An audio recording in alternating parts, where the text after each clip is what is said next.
যখন ডাক দেবে আল্লাহ আল্লাহ,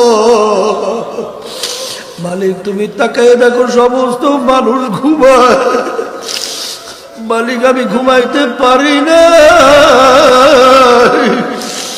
মালিক তোমাকে না ডাকলে আমার অন্তরে শান্তি আসে না।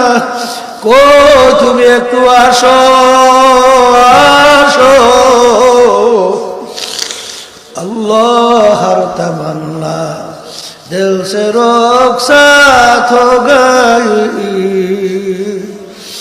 अब तो आजा अब तो खिलवत आ गई। मालिक তুমি তাকায় দেখো আমার কলবের ভিতরে এখন দুনিয়া কোনো মোহাব্বত নাই, টাকার মোহাব্বত নাই, ক্ষমতার মোহাব্বত নাই, পীরগিরি নাই, মুফতিগিরি নাই। আমার দিলের ভিতরে এখন চেয়ারম্যানগিরি, মেম্বারগিরি, বরমেয়াগিরি নাই নাই নাই। এখন তুমি একটু আমার কলমের ভিতরে আসো আসো। তোমার বিরহ বেতন এখন আর সহ্য করতে পারি না।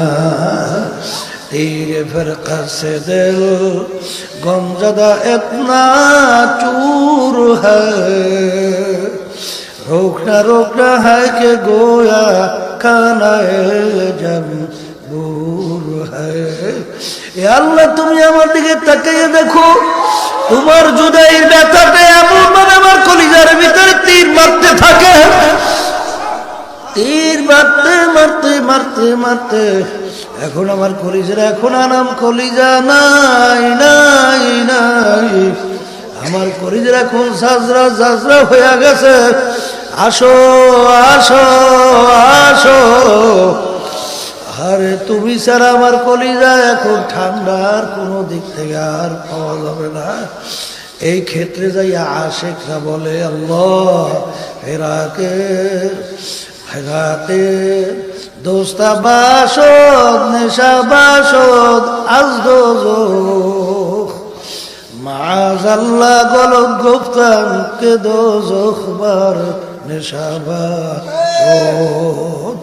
বাজান এই অবস্থায় না পড়া পর্যন্ত কারো বোঝানো পথিক ছাড়া সম্ভব না। এই পথের ভিতরে চলতে চলতে চলতে চলতে বাজান তখন এই বিষয়গুলো বুঝে আসবে। বাজান এই জন্যই আল্লাহর কুতুবরা তোমাদের আমাকে যে পরামর্শ দিয়েছেন, আল্লাহ রাব্বুল আলামিন বলছেন বেশি আমার জিকির করো। আল্লাহ রাসূল সাল্লাল্লাহু আলাইহি ওয়াসাল্লাম বলছেন বেশি বেশি আল্লাহর জিকির করো।